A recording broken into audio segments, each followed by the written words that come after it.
पुनातन् तं सजीवं साद्वैतं सावधूतं परिजनसहितं कृष्णचैतन्यदेवं श्रीराधा कृष्णपादान् सह गणललिता श्रीविशाखान्विता च। नमो विष्णुपदाय कृष्णपृष्ठाय भूतले श्रीमति भक्तिवेदान्त स्वामी इति नामिने। नमस्ते सरस्वती देवी गौरवाणी प्रचारिणे निर्विशेषा शून्यवादी साक्षात् देशतारिणि। जय श्री कृष्ण चैतन्य प्रभु नित्यानंद श्री अद्वैत गदाधर श्रीवासादि गौर भक्त वृंद। हरे कृष्ण कृष्ण कृष्ण हरे हरे हरे राम राम राम हरे हरे। हरे कृष्ण। श्रील प्रभुपादनी जय। सर्वने जय श्री कृष्ण। हरे कृष्ण माता जी, धन्यवाद माता जी। हरे कृष्ण सरस्वती श्रील प्रभुपाद की जय। हरे कृष्ण।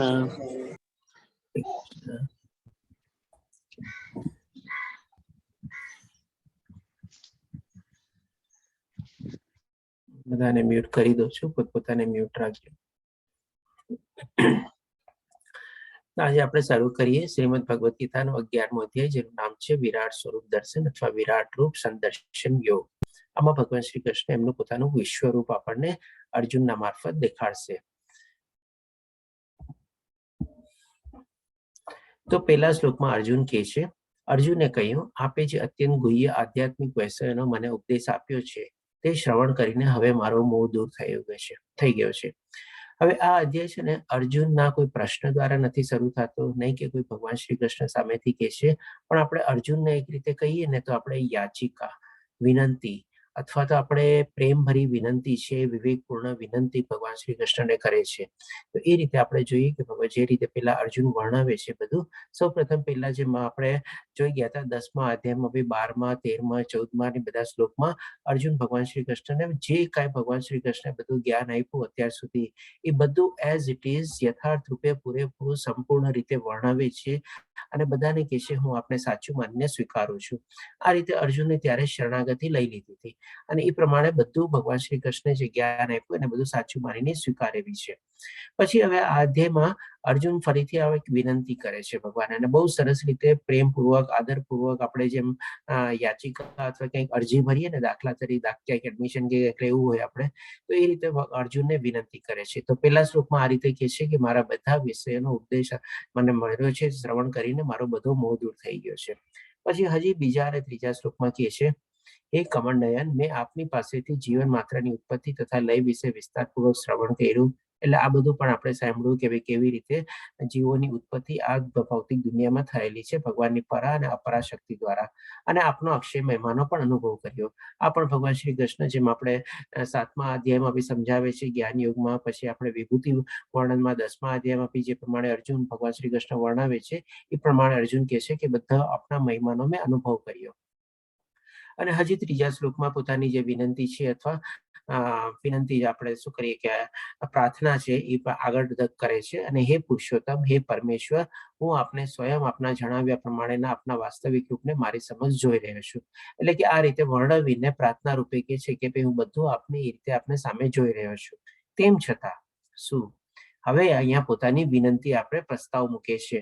તેમ છતાં આ દૃશ્ય જગતમાં કેવી રીતે પ્રવેશ્યા છો એ જોવાની મારી ઈચ્છા છે. એટલે કે પોતે વિનમ્ર ભાવે વિવેકપૂર્વક પોતાની ઈચ્છા પ્રગટ કરે છે અને પછી કે છે આપના એ સ્વરૂપના હું દર્શન કરવા ઈચ્છું છું. આ રીતે પોતે સંપૂર્ણ રીતે પહેલા, બીજા અને ત્રીજા શ્લોકમાં આપણે કહી શકીએ કે ભાઈ એક જાતની યાચિકા કરે છે, પ્રાર્થના કરે છે, વિનંતી કરે છે અને એ રીતે પછી ચોથા શ્લોકમાં અંતમાં કહે છે, હે પ્રભુ, હે યોગેશ્વર, જો હું આપને આપના વિશ્વરૂપના દર્શનનો અધિકારી લાગતો હોઉં. અહીંયા પણ કેવા સરસ મજાના વર્ડ વાપરે છે કે વિશ્વરૂપના દર્શનનો અધિકારી લાગતો હો તો કૃપા કરીને મને એ આપના અનંત વિશ્વરૂપના દર્શન આપો. એટલે કે અહીંયા અર્જુન આપણને જે પોતાની ફાઇનલ આપણે કહીએ એપ્લિકેશન ટાઈપનું હતી એ એપ્લિકેશન સબમિટ કરી દે છે કે હવે મને આપના વિશ્વરૂપ દર્શન દેખાડવાની કૃપા કરો, જો હું આપને એના લાયક સમજતો હો, આપ લાયક ગણતા હો તો. એટલે કે આ રીતે બધું કીધા પછી અર્જુન પ્રમાણે પોતાની ભગવાન શ્રી કૃષ્ણની સામે પોતાની વિશ્વરૂપ દર્શન કરવાની, પ્રગટ કરવાની, જોવાની ઈચ્છા દર્શાવે છે ને એ રીતે આપણે યાચિકા કરે છે. હવે આપણે એક સમજીએ કે અર્જુનને આપણે વિશ્વરૂપ દર્શન જોવાની શું કામ ઈચ્છા હતી, અથવા તો ભગવાન શ્રી કૃષ્ણએ વિશ્વરૂપ જે દર્શન દેખાડ્યો એ આપણા માટે શું પ્રસ્થાપિત કરે છે. આપણે તો આમાં બે ત્રણ ચીજ આપણે સમજી લઈએ. સૌ પ્રથમ તો જ્યારે અર્જુને વિવેકપૂર્વક અથવા વિનમ્રતાથી ભગવાન શ્રી કૃષ્ણને વિશ્વરૂપ દર્શન દેખાડવાની યાચિકા કરી, એટલે કે આ બધી ચીજ એવું નથી કે અર્જુન ત્યારે માનવા રેડી નહોતો.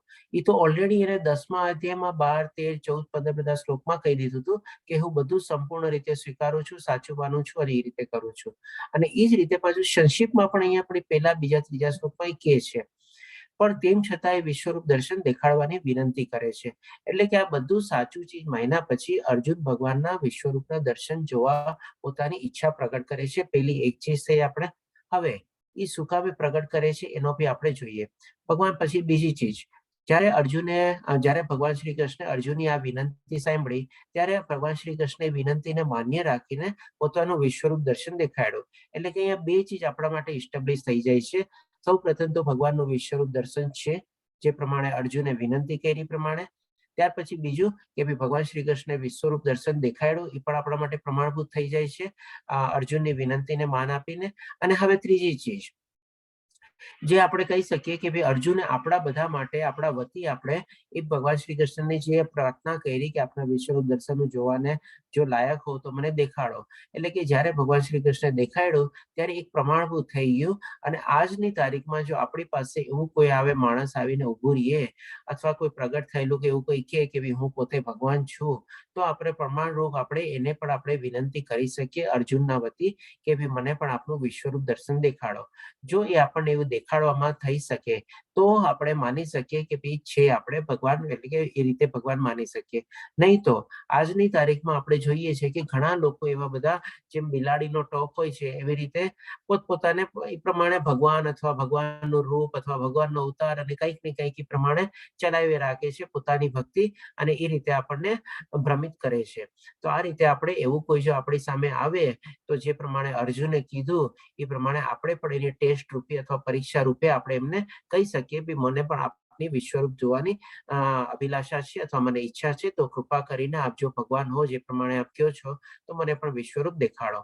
આ રીતે આપણને 3 થી 4 ચીજ આપણે ક્લિયર થાય છે અહીંયા. હવે જોઈએ ભગવાન શ્રી કૃષ્ણ જે પ્રમાણે વિશ્વરૂપ દેખાડે છે અર્જુનને એ આપણે જોઈએ. જેવું અર્જુને પ્રાર્થના કરી અથવા વિનંતી કરી તરત ને તરત ભગવાન શ્રી કૃષ્ણ એને વિશ્વરૂપ દર્શન દેખાડવાનું શરૂ કરે છે. એટલે 5મા શ્લોકથી ભગવાન શ્રી કૃષ્ણ કહે છે, પૂર્ણ પુરુષોત્તમ પરમેશ્વર બોલ્યા, હે અર્જુન, હે પાર્થ, હવે તું મારા ઐશ્વર્યને જો, સેંકડો હજારો પ્રકારના દૈવી તથા વિવિધ વર્ણોવાળા રૂપોને જો. એટલે કે ભગવાન શ્રી કૃષ્ણે તરત ને તરત પોતાનું વિશ્વરૂપ દર્શન દેખાડવાનું શરૂ કરી દીધું. અને એ રીતે કહે છે કે તું બધા મારા ઐશ્વર્યને જો અને હજારો, સેંકડો પ્રકારના દેવી અને વિવિધ વર્ણોવાળા રૂપોને પણ જો. પછી આ પ્રમાણે ભગવાન શ્રી કૃષ્ણ ચાલુ રાખે છે હજી 6ઠ્ઠા શ્લોકમાં, અને હજી 7મા શ્લોકમાં કહે છે, હે અર્જુન, તું જે કંઈ જેવા ઈચ્છે છે તે હમણાં જ મારા આ દેહમાં જો. તું અત્યારે અને ભવિષ્યમાં પણ જે જોવા ઈચ્છતો હોય તે સર્વ આ વિશ્વરૂપમાં જોઈ શકીશ.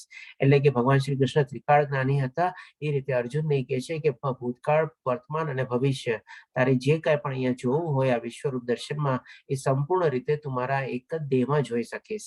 અને અહીં એક જ સ્થાનમાં સ્થાવર તથા જંગમ બધું સંપૂર્ણપણે અવસ્થિત છે. એટલે કે moving, non living, living, non living બધી ચીજ અહીંયા ભગવાન શ્રી કૃષ્ણ કહે છે કે તું આ એક દેહમાં જોઈ શકીશ.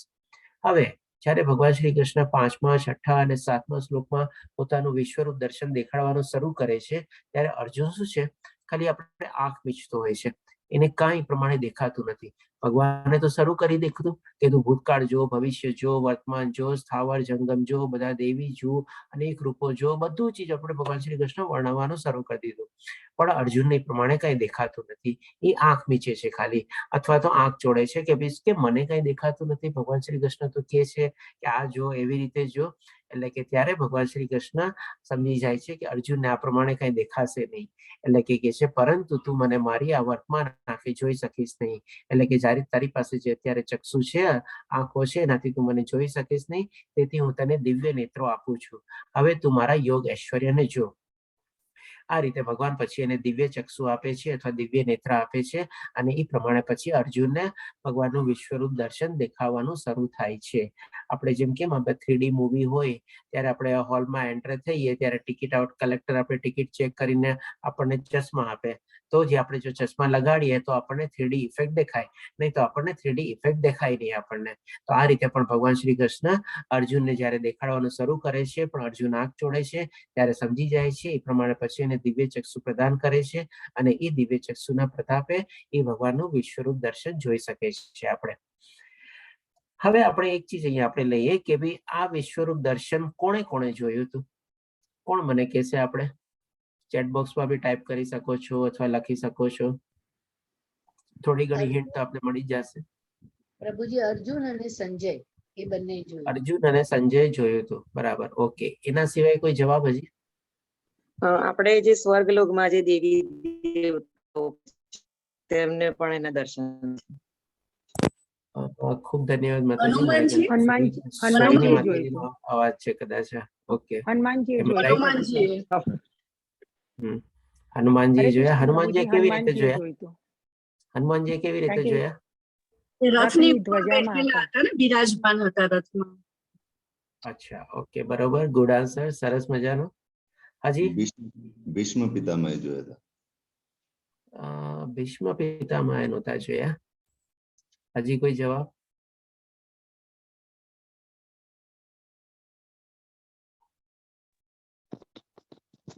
બાર્બ્રિક રાજા જે હતા ને, બાર્બ્રિક, એમણે જોયા હતા. કોણે? અરે કોણે જોયા હતા? શું કીધું?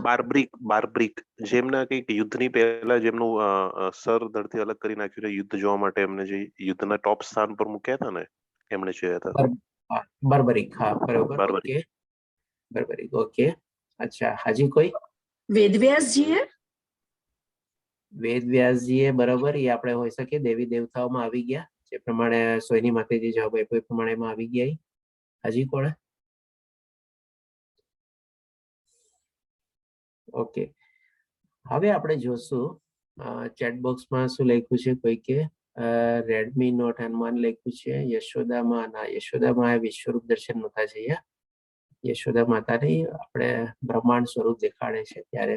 ઓકે, એનીવે, ચાલો હવે આપણે જોશું. આજ આપણે જે પ્રમાણે અર્જુન વર્ણવશે, સંજય વર્ણવશે, બધા લોકોના વર્ણવવાથી આપણને ખબર પડી જશે કે કોણે કોણે જોયું હતું.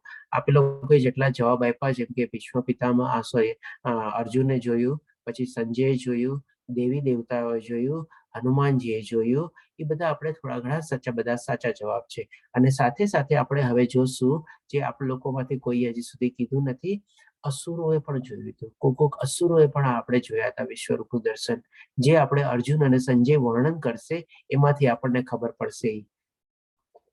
તો હવે જોઈએ, આપણે 9મા શ્લોકમાં શરૂ કરીએ કે સંજય બોલ્યા, હે રાજા, આ પ્રમાણે કહીને સર્વ યોગ શક્તિના પરમેશ્વર એવા પરમ યોગી ભગવાને અર્જુનને પોતાનું વિશ્વરૂપ દર્શન કરાવ્યું. એટલે આપણે ડેફિનેટલી પેલા અધ્યાયમાં જાણી ગયા હતા કે સંજય પાસે દિવ્ય ચક્ષુ હતા વેદવ્યાસની કૃપાથી, અને એ દિવ્ય ચક્ષુથી આખું મહાભારતના યુદ્ધ ભૂમિનું વર્ણન ધૃતરાષ્ટ્રને સંભળાવે છે. તો એવી રીતે ડેફિનેટલી સંજયે પણ વિશ્વરૂપ દર્શન જોયું, અને એ પણ આખું વર્ણન કરશે આપણને. આગલા બધા શ્લોકોમાં સંજયનું અને અર્જુનનું બેનું વર્ણન આવશે. એના દ્વારાથી આપણને ખબર પડશે કે અર્જુનને અને સંજયને શું શું એમાં દેખાણું, કોણે કોણે જોયું, કેવી રીતે જોયું. આ બધી ચીજ આપણને આમાંથી ક્લિયર થશે.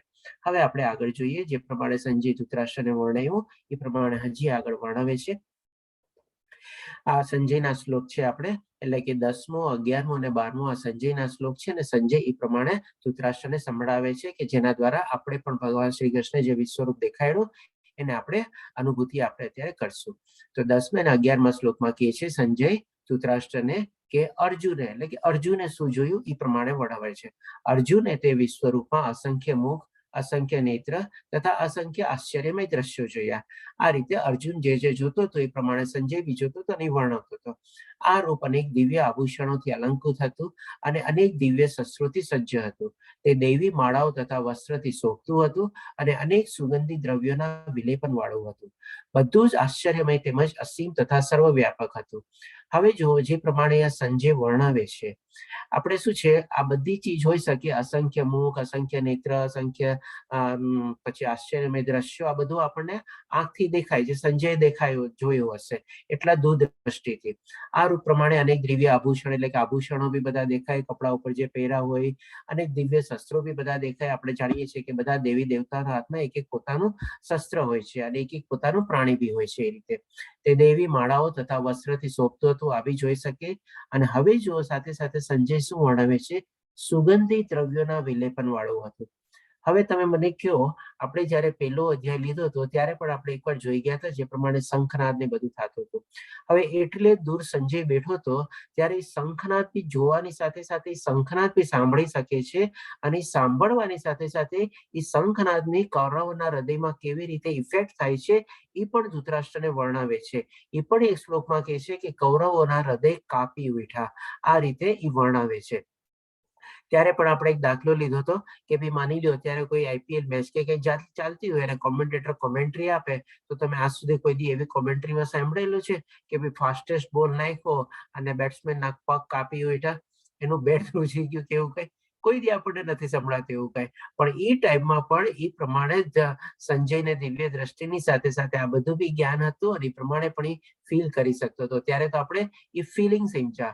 હવે અહીંયા જુઓ, આટલે દૂર બેઠો હતો ત્યારે એને સુગંધ બી કેવી રીતે આવી હશે?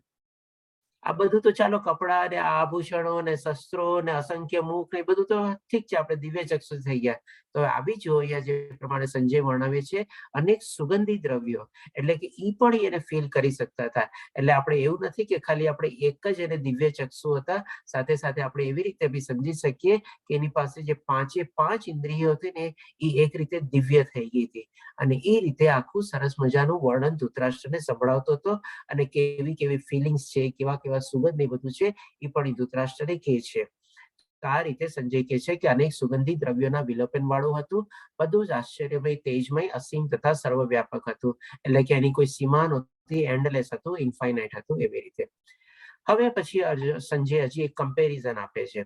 ત્યારે એ જે એટલું બધું વિશ્વરૂપનું જે પ્રકાશ જે ફેલાણો હતો એ પ્રકાશના વર્ણવવા માટે સંજય એક કમ્પેરિઝન આપે છે કે આકાશમાં જો હજારો સૂર્ય એક જ સમયે એક સાથે ઉદય પામે તો તેમનો પ્રકાશ કદાચ પરમ પુરુષોત્તમના આ વિશ્વરૂપના દેદીપ્યમાન તેજ સમાન થઈ શકે. એટલે વિચારો કેટલું તેજમય હશે, કેટલું પ્રકાશિત હશે. આજે આપણે એક સૂરજ જયારે પૂરેપૂરો ઉગેલો હોય ત્યારે એની સામે 10, 15, 20 સેકન્ડ જોવામાં આપણે નથી જોઈ શકતા, એક સૂરજ ફક્ત, અને અમુક સેકન્ડ માટે. ત્યારે તો અહીંયા જે પ્રમાણે સંજય કમ્પેરિઝન આપે છે કે એક સાથે હજારો સૂર્ય ઉગ્યા હશે, એટલું બધું દૈદિત્યમાન અને એટલું બધું તેજ અને એટલું બધું અજવાળું, એટલો બધો પ્રકાશ, એટલો બધો તાપ ત્યાં એ પ્રમાણે છે. આ રીતે સંજય વર્ણવે છે. હવે આપણે એક જસ્ટ ઇન્ફોર્મેશન આપવા માટે, આપણે કદાચ રોબર્ટ ઓપનહેમરનું નામ સાંભળ્યું હશે. તો જેણે એટમ બોમ્બનો આવિષ્કાર કર્યો, જ્યારે એટમ બોમ્બનો આવિષ્કાર કર્યો ત્યારે એમને પૂછવામાં આવેલું હતું ઇન્ટરવ્યુમાં કે ભાઈ આપને ક્યાંથી પ્રેરણા મળી આટલો ભયાનક બોમ્બ બનાવવાની? ત્યારે એમણે છે ને આ શ્લોકનો રેફરન્સ આપ્યો હતો. આપ આના યુટ્યુબ ઉપર બી તમે જોજો, ટાઈપ કરજો રોબર્ટ હોપરનો વિડીયો નહીં છે અને એમાં પણ એનો તમને કહેશે કે ભાઈ ભગવદ્ ગીતાના 11મા અધ્યાયનો 12મો શ્લોક એને રેફરન્સ તરીકે ટાંકેલો છે કે ભાઈ આમાંથી મને ઇન્સ્પિરેશન મળ્યું, મને આમાંથી પ્રેરણા મળી અને એનાથી ઇન્સ્પાયર થઈને મેં આ એટમ બોમ્બનો આવિષ્કાર કર્યો. આ રીતે જે પ્રમાણે સંજય વર્ણવે છે જોયું આપણે. હવે જોઈએ હજી સંજય કહે છે તે વખતે અર્જુનને, એટલે કે એ વખતે અર્જુનને ભગવાનના વિશ્વરૂપમાં એક જ સ્થાનમાં રહેલા હજારો ભાગોમાં વિભક્ત બ્રહ્માંડના અનેક આવિર્ભાવોનું દર્શન થયું. એટલે કે અહીંયા સંજય શું વર્ણવે છે, જે અર્જુન જોવે છે તો કે ભાઈ ભગવાનના વિશ્વરૂપ એટલે કે એક જ દેહમાં એ રીતે, એટલે એક જ સ્થાનમાં, જે પ્રમાણે ભગવાને કીધું કે તને બધું અહીંયા દેખાશે એ રીતે, ત્યારે એક જ સ્થાનમાં રહેલા હજારો ભાગોમાં વિભક્ત, એટલે કે શું છે, 100 and thousands divisions. શેના? તો કે બ્રહ્માંડના. એટલે કે આપણે આખું આ જે બ્રહ્માંડ જે છે એમાં જે ગ્રહો ઉપગ્રહો આ તે બધું જે છે એ બધાના નાના નાના એવા હજારો અને એવા ડિવિઝન્સ જે છે એ અર્જુનને ત્યાં દેખાય છે. એવી કેટલી ગેલેક્સી જોઈ હશે, કેટલા તારામંડળ જોયા હશે, કેટલા એવા પ્રમાણે ગ્રહ મંડળોને બધા એ પ્રમાણે અર્જુને જોયા હશે. એ પ્રમાણે સંજય વર્ણવે છે અહીંયા કે આવિર્ભાવોનું વિભક્ત બ્રહ્માંડમાં અનંત આવિર્ભાવોનું દર્શન થયું. હવે હજી કે છે સંજય કે એટલે આ બધું જોયા પછી ત્યારે અર્જુનની અવસ્થા શું હશે એ પણ સંજય વર્ણવે છે. એટલે કે ત્યારે 14મા શ્લોકમાં કહે છે કે ત્યારે મૂંઝાયેલા, આશ્ચર્યચકિત થયેલા તેમજ રોમાંચિત થયેલા અર્જુને પ્રણામ કરવા પોતાનું મસ્તક નમાવ્યું અને હાથ જોડીને પરમેશ્વરની સ્તુતિ કરવા લાગ્યો.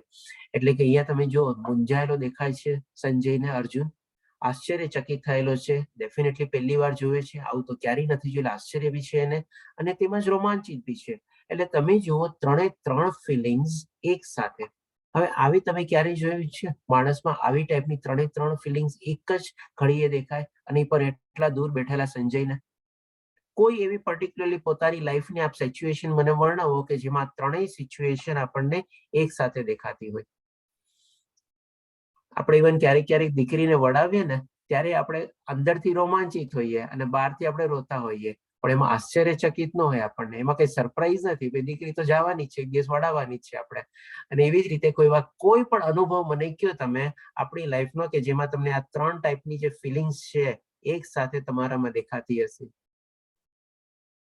કોઈ કહી શકે? મને તો નથી થઈ. કોઈને કઈ થઈ શકે પોતાની લાઈફમાં આવો કોઈ સિચ્યુએશન અથવા કોઈ પ્રસંગ અથવા એવી કોઈ આપણે અનુભવ કે આ 3 ફિલિંગ્સ એક સાથે થયેલી હોય? હરે કૃષ્ણ. ના, 3 એક સાથે નહીં, 1 કે 2 થઈ હોય. 1 કે 2 થઈ હોય ને. તો હવે તમે વિચારો કે માણસની સ્થિતિ કેવી હશે ત્યારે. એ જે વિશ્વરૂપ દર્શન જોયે છે અને સંજય જે પ્રમાણે વર્ણવે છે, સંજય પણ કેવી રીતે 3 આમાં જોઈએ આપણે ક્યારેક ક્યારેક જેમ કે રોતો હતો અને હસતો હતો, ક્યારેક ક્યારેક હોય બી, જેમ કે આપણે દીકરીને વડાવીએ, થોડીક વાર સ્માઇલ બી કરીએ અને પાછું રોઈએ બી, બધું કરીએ. પણ આમાં જે 3 સ્થિતિ વર્ણવેલી છે મારા ખ્યાલથી તો કોઈને આવી રીતે નહીં હશે. કોઈ પોતાની લાઈફમાં 3 સિચ્યુએશન લખીને રાખી મૂકજો કે આજ સુધી કોઈ આવા સેમ એક્સપિરિયન્સ કરેલા હશે પોતાની લાઈફમાં કે મૂંઝાયેલો બી હોય, આશ્ચર્ય બી હોય અને રોમાંચિત બી હોય સાથે સાથે. નો પડી. તો આ રીતે સંજય વર્ણવે છે. હવે આપણે જોઈએ જે પ્રમાણે સંજયે કીધું કે અર્જુન સ્તુતિ કરવા લાગ્યો. હવે અર્જુનની સ્તુતિ આપણે સાંભળીએ. ત્યાં સુધી આપણે સંજયનું સાંભળ્યું કે એને વિશ્વરૂપમાં કેવી રીતે અનુભવ્યું અને બધું શું શું જોયું અર્જુનના મારફત દ્વારા. પછી 15મા શ્લોકમાં અર્જુને કહ્યું, હે ભગવાન કૃષ્ણ, હું આપણા દેહમાં સર્વ દેવોના તથા અન્ય વિવિધ જીવોના એકત્ર થયેલા જોઈ રહ્યો છું. હું કમળના આસન પર બિરાજમાન બ્રહ્માજીને તેમજ શિવજીને તથા સર્વ ઋષિઓ અને દિવ્ય સર્પોને જોઈ રહ્યો છું. એટલે કે હવે અર્જુન વર્ણવે છે પોતે શું શું જોવે છે કે બધા દેવી દેવતાઓને જોવે છે, બ્રહ્માજીને, શિવજીને, બધા ઋષિઓને, મહર્ષિઓને, મોટા મોટા સંતોને, દિવ્ય સર્પોને એટલે કે વાસુકી, શેષના બધા એ પ્રમાણે જોવે છે. પછી હજી 16મા શ્લોકમાં કહે છે, હે જગન્નાથ, હે વિશ્વરૂપ, હું આપના દેહમાં અનેક અનેક હસ્ત, ઉદર, મુખ તથા ચક્ષુને જોઈ રહ્યો છું કે જે સર્વત્ર વ્યાપક છે અને જે અંતવિહીન છે. આપમાં ન તો અંત દેખાય છે, ન મધ્ય અને ન આદિ. આ રીતે અર્જુન વર્ણવે છે કે ડેફિનેટલી આટલું બધું ચીજ જોતા હોય તો બધા અલગ અલગ હસ્ત, ઉદર, હાથ, મુખ, ચક્ષુ બધા ડેફિનેટલી પણ ઘણા બધા એને દેખાય છે. અને પછી શું કે છે કે આત્મા ન તો અંત દેખાય છે, ન મધ્ય અને ન આદિ. હવે જેમ કે આપણે શું છે આજે માની લો કે આપણે મ્યુઝિયમમાં ગયા હોઈએ તો મ્યુઝિયમ આપણે જેવી એન્ટ્રી ટિકિટ પછી ગેટમાં એન્ટર થઈએ ત્યાં બધી જગ્યાએ શું આપણને એરો એરો કરીને કરેલા હોય, ધીસ વે એમ કરીને. એટલે આપણે એમ કરતા કરતા આગળ વધી જઈએ અને લાસ્ટમાં આપણે એક્ઝિટ ગેટમાંથી નીકળી જઈએ. માની લો બહુ મોટું એવું મ્યુઝિયમ હોય તો. જેમ કે આપણે એક એક્ઝામ્પલ લઈએ, આજે આપણે પેરિસમાં જે લવરે મ્યુઝિયમ છે એટલું બધું વિશાળ અને મોટું મ્યુઝિયમ છે ને, જે મ્યુઝિયમમાં જશો ને તો આપણે ક્યારેક ક્યારેક ખોવાઈ બી જઈએ અને એટલું જ છે. પણ ત્યાં ડેફિનેટલી બધી જગ્યાએ લોકો ડાયરેક્શન અને ધીસ વે અને ધેટ વે એવી રીતે બધું કરેલું છે. તો હવે જયારે આટલું મોટું વિશ્વરૂપ જયારે અર્જુન જોવે છે ત્યારે વિચારે છે કે ચાલ અહીંયાથી શરૂ કરું, અહીંયા એન્ડ કરું, તો એને પણ ક્યાંય દેખાતું નથી. એટલે કે ન મધ્ય દેખાય છે, ના આદિ દેખાય છે, ના અંત દેખાય છે. એટલે કે ક્યાંય આમ તેમ ઉપર નીચે બધી જગ્યાએ જોવે છે પણ કોઈ જાતના એને કોઈ ડાયરેક્શન કે એરો બી નથી દેખાતા. એટલા માટે કહે છે કે આના તો આદિ છે, ના મધ્ય છે, ના અંત છે. આ રીતે વર્ણવે છે. પછી 17મા શ્લોકમાં કહે છે આપના સ્વરૂપને તેના તેજોમય પ્રકાશને કારણે દર્શન કરવું દુષ્કર છે. ડેફિનેટલી સંજય ઓલરેડી વર્ણવી દીધું છે કે હજારો સૂરજો કે એના કરતા વધારે આપણું દેદીપ્યમાન છે અથવા તેજ છે. એટલે અહીંયા પણ અર્જુન એ જ કહે છે, કારણ કે તેનું દેદીપ્યમાન તેજ પ્રજ્વલિત અગ્નિ અથવા સૂર્યના અગાધ પ્રકાશની જેમ સર્વવ્યાપી છે અને બધી જગ્યાએ ફેલાયેલું છે અને બધી જગ્યાએ તેજ તેજ તેજ નહીં જ લાગે છે. એમ નહીં કે ભાઈ અહીંયા વધારે તેજ છે, અહીંયા ઓછું તેજ છે, એવી રીતે નથી. બધી જગ્યાએ સર્વવ્યાપી છે. તેમ છતાં અનેક મુકટો, ગદાઓ અને ચક્રથી વિભૂષિત એવા તેજસ્વી સ્વરૂપનું હું દર્શન કરું છું. અહીંયા અર્જુન શું કામે કહે છે તેમ છતાં? કારણ કે હવે એની પાસે દિવ્ય ચક્ષુ આવી ગયા છે અને આટલું તેજોમાન અને આટલું દેદીપ્યમાન, આટલું તેજસ્વી, આટલું ઉગ્ર અને આટલું તાપ વાળું એ એટલા માટે જોઈ રહ્યો છે કારણ કે એની પાસે અત્યારે દિવ્ય ચક્ષુ છે. એટલા માટે કહે છે કે તેમ છતાં, અને અનેક મુકટો, ગદાઓ અને ચક્રથી એ પ્રમાણે બધા અલગ અલગ જોવે છે, દેવી દેવતાઓને બધાની પ્રમાણે. હવે પછી 18મા શ્લોકમાં કહે છે આપ જ પરમ આદ્ય. હવે એની સ્તુતિ મેઇન શરૂ થાય છે. અત્યાર સુધી શું શું જોતો હતો એ પ્રમાણે વર્ણવે છે અને હવે સ્તુતિ સાથે સાથે થોડું ઘણું ડિસ્ક્રિપ્શન બી આપે છે. આપ જ પરમ આદ્ય વસ્તુ છો, આપ જ આ સમગ્ર બ્રહ્માંડના પરમ આધાર આશ્રય છો, આપ જ અવ્યય તથા પુરાણ છો, આપ જ સનાતન ધર્મના પાલક પુરુષોત્તમ પરમેશ્વર છો. આ જ મારો મત છે. એટલે કે પોતાનો પણ મત અહીંયા જણાવે છે સાથે સાથે અને એ પ્રમાણે સ્તુતિ બી વર્ણવે છે. આપ આદિ, મધ્ય તથા અંતથી રહિત છો, એટલે કે એનાથી પરે છો. આપ યશ અનંત છો, આપનું યશ અનંત છે. આપને અસંખ્ય ભુજાઓ છે. સૂર્ય તથા ચંદ્રમાં આપની આંખો છે. અચ્છા, હવે અહીંયા અર્જુન શું કે છે? સૂર્ય તથા ચંદ્રમાં આપની આંખો છે. એટલે કે શું ભગવાનની આંખો એવી કઈ ડિફેક્ટિવ હશે કે એક આંખ સૂર્ય અને એક આંખ ચંદ્ર? એવું નથી. અહીંયા અર્જુન જે પ્રમાણે વર્ણવે છે એનો મતલબ શું છે કે સૂર્ય તથા ચંદ્રમાં આપની આંખો છે. એટલે કે આપની જે આંખો છે એ સૂર્ય જેવો તાપ આપે છે, સૂર્ય જેવું તેજ આપે છે, સૂર્ય જેવી રોશની આપે છે અને સૂર્ય જેવી ગરમી આપે છે. અને સાથે સાથે ચંદ્રમાં જેવું અંધારું બી આપે છે, ચંદ્ર જેવી છાયા બી આપે છે, ચંદ્રમાં જેવી શીતળતા બી આપે છે અને ચંદ્રમાની જેમ રાત્રિ બી થાય છે. એટલે કે દિવસ અને રાત્રિ. એટલે કે આજે આપણે જોઈએ છે કે દિવસ અને રાત્રિ બધું જે આપણો ચાલ્યા કરે છે એ રીતે ભગવાન શ્રી કૃષ્ણ અથવા તો ઠંડી, ગરમી, તાપ, અજવાળું આ બધું વર્ણવવા માટે અર્જુન કહે છે કે આપની આંખ સૂર્ય અને ચંદ્રમાં આપની આંખો છે. આવી રીતે વર્ણવે છે. હું આપના મુખમાંથી પ્રજ્વલિત અગ્નિ નીકળતો તથા આપના તેજથી આપના સંપૂર્ણ બ્રહ્માંડ તપતું જોઈ રહ્યો છું. એટલે કે આ રીતે હજી આગળ વર્ણવે છે. પછી 20મા શ્લોકમાં હજી કહે છે આપ કેવળ એક છો. એટલે કે આપ કેવળ છો. જે પ્રમાણે ભગવાન શ્રી કૃષ્ણે કીધું એ પ્રમાણે જ મારા આ એક જ દેહમાં તને બધું ચીજ દેખાશે. તેમ છતાં આપ આકાશ તથા સર્વલોક તેમજ વચ્ચે રહેલા સમગ્ર અવકાશમાં વ્યાપેલા છો. હવે જો અહીંયા આપણને છે ને ભગવાન અર્જુન જે જોતો હતો ને એ આપણે કેટલા ડાયમેન્શન છે ને એ પણ આપણે કલ્પી શકીએ છીએ. એવું નથી કે ખાલી આમ જ આગળ પાછળ એવી રીતે જોતો હતો. આપણે અહીંયા કહી શકીએ કે 3D ની ઉપર ટાઈપનું પણ એને ડાયમેન્શન દેખાય છે. એટલે કે આજે જેમ આપણે અહીંયા જોઈ શકીએ છીએ થોડું ઘણું આપણને બધું દેખાય, પણ અહીંયા જે પ્રમાણે અર્જુન વર્ણવે છે એ શું કે છે આપ સર્વલોક તેમજ વચ્ચે રહેલા સમગ્ર અવકાશમાં વ્યાપેલા છે. એટલે કે એટલી મોટી હાઈટની મેગ્નિફાઈ કરે છે અર્જુન. એટલે કે તમે વિચારો હવે કેટલા ડાયમેન્શન આવી ગયા. એટલે કે ઉપરના લોકો અને નીચેના લોકો જેટલા છે આપણે 8મા અધ્યાયમાં જાણી ગયા તો 14 લોકનું એક આપણે સ્લાઇડ કવર કર્યું હતું એ રીતે. તો અહીંયા અર્જુન એ પ્રમાણે વર્ણવે છે. એટલે આપણે કહી શકીએ કે 14 ડાયમેન્શન વાળું પિક્ચર જે છે અર્જુન જોઈ રહ્યો હતો. એટલે કે એ પ્રમાણે ભગવાન શ્રી કૃષ્ણને કહે છે કે એટલા આપણે સર્વ બધી રીતે વ્યાપક થયેલા છો, સર્વલોક તેમજ વચ્ચે રહેલા. એટલે કે એની વચ્ચે આપણે છે. એટલે પાતાળમાં બી ભગવાન શ્રી કૃષ્ણ છે અને ઉચ્ચતર લોક સુધી બી છે. એટલે એટલી મોટી હાઈટ પ્રમાણે અર્જુન વર્ણવે છે. હવે તમે વિચારો આપણે કોઈક માની લ્યો બહુ મોટો હાઈટ વાળું મકાન હોય, દાખલા તરીકે લઈ લઈએ કે ભાઈ આજની તારીખમાં જેમ કે બુર્જ ખલીફા. હવે બુર્જ ખલીફાના આપણે બિલ્ડિંગની તમે નીચે ઉભા રહ્યો અને એ આખું બિલ્ડિંગ જો જોવાની કોશિશ કરો ને તો તમે આમ કરીને આમ જોશો ને તો પણ તમારી છે ને નજરે ટોચ સુધી નહીં પહોંચે. કદાચ હોઈ શકે આપણને જો સ્પોન્ડોલાઇટિસ ને કંઈક પ્રોબ્લેમ હશે ને જરાક આમ કરશું ને ત્યાં અહીંયા પછી ગરદનમાં આપણને દર્દ થવા મળશે. આપણે તો સુધી નહીં જોઈ શકીએ.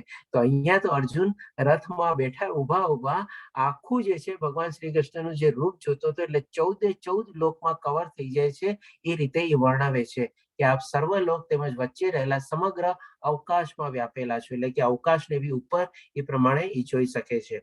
એટલે કે કેટલા ડાયમેન્શન આવી ગયા, જસ્ટ ઇમેજિન આપણે. હે મહાત્મા, આપના વિસ્મયજનક તથા ઉગ્ર રૂપને જોઈ બધા લોક ભયભીત થઈ છે.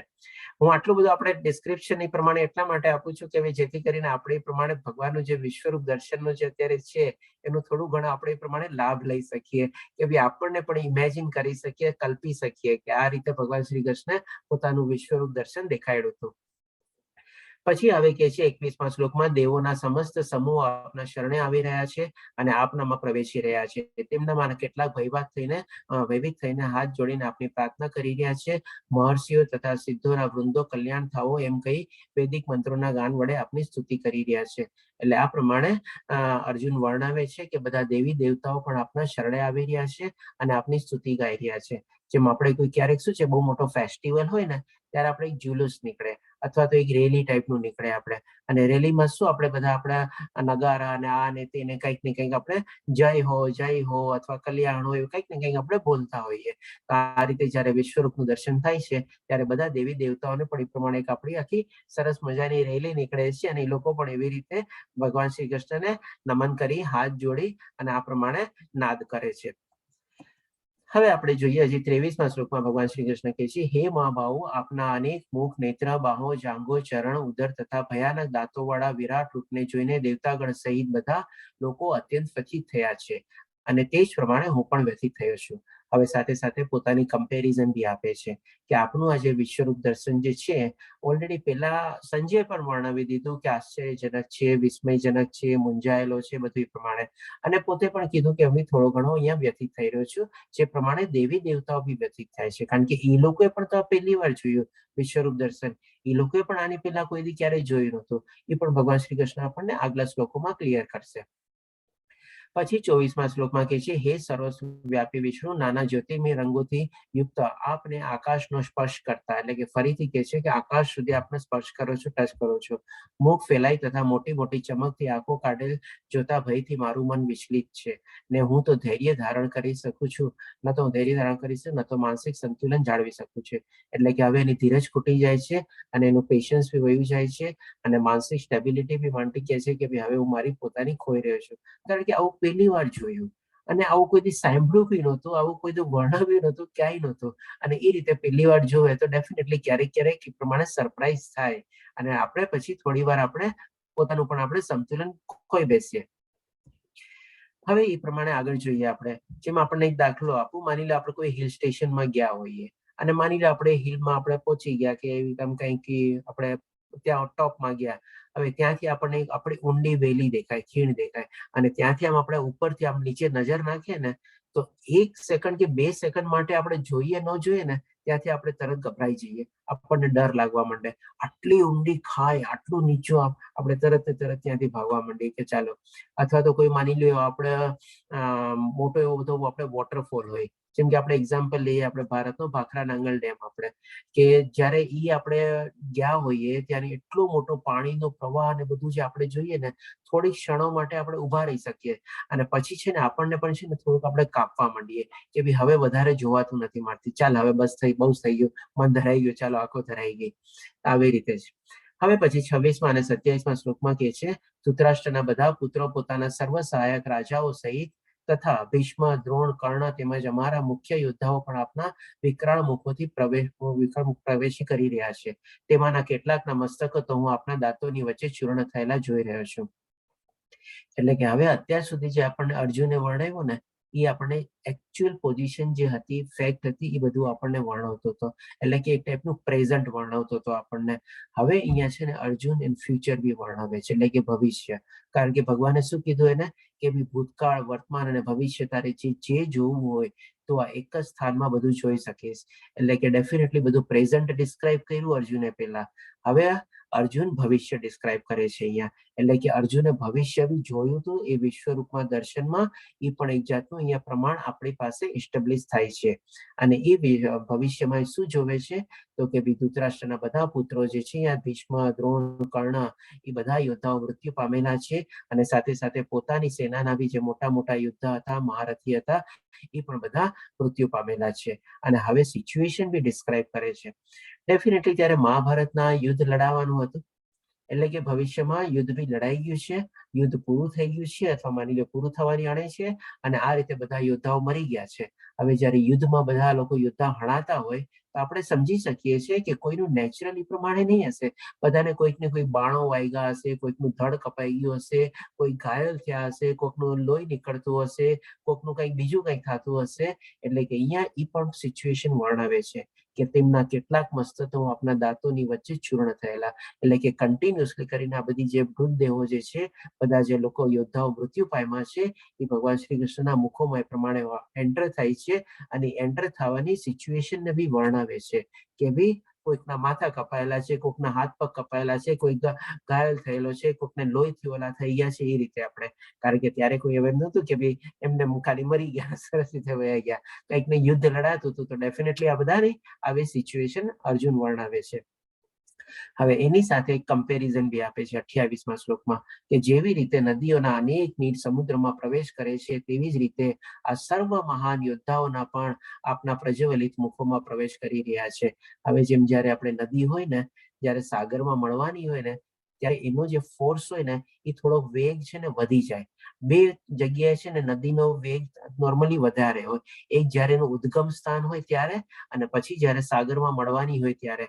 બાકી પછી જ્યારે આમ નોર્મલ પ્લેન ઉપર પોતે પાસ થતી હોય ને ત્યારે નોર્મલ ફ્લો થી પ્રમાણે પાસ થતી હોય, પણ આ બે જગ્યા બહુ એનો પ્રચંડ વેગ હોય અથવા તો બહુ વધારે ફોર્સ હોય.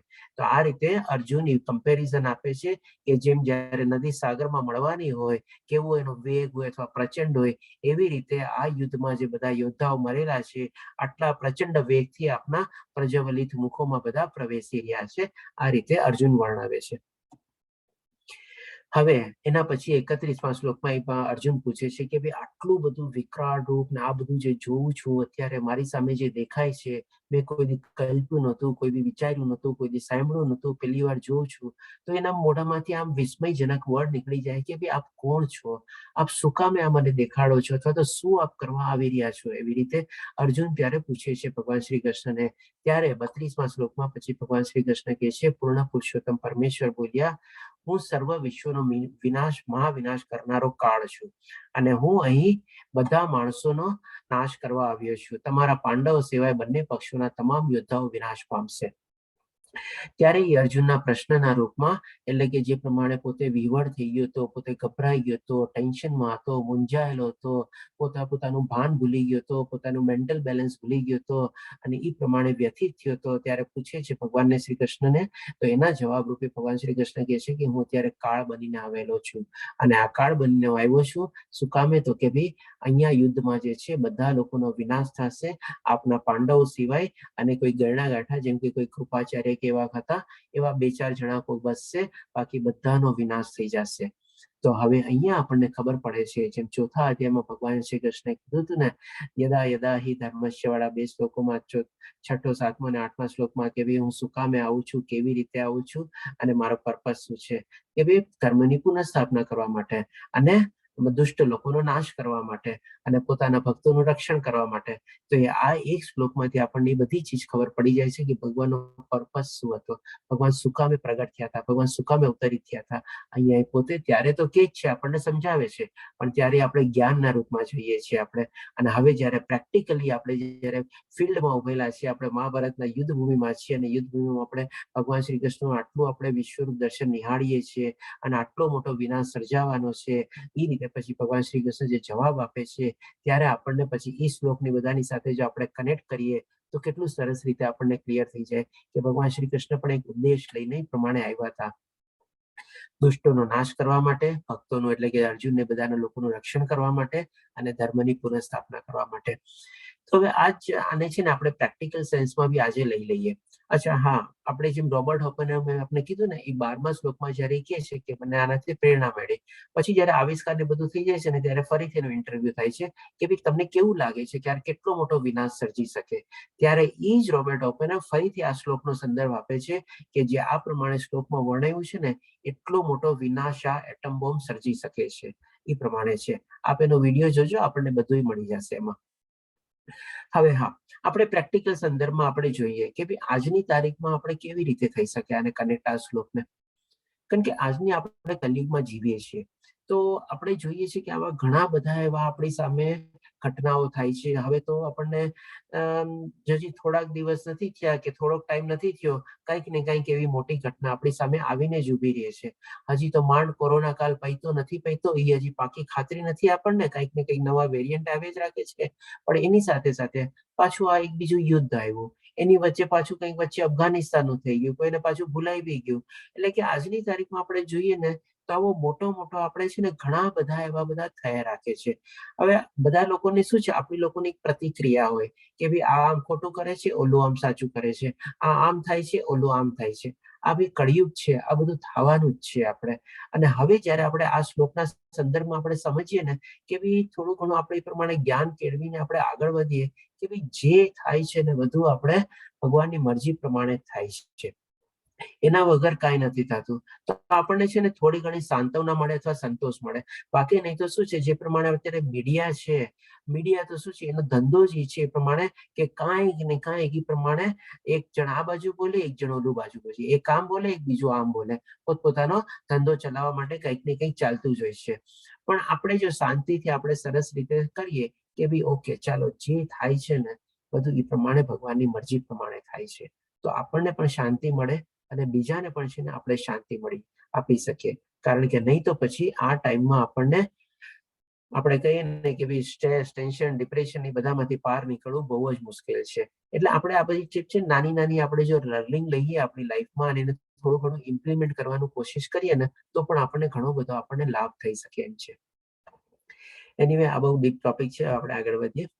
હવે આપ કીધા પછી ભગવાન શ્રી કૃષ્ણ હવે કે છે 33મા શ્લોકમાં, માટે ઉઠ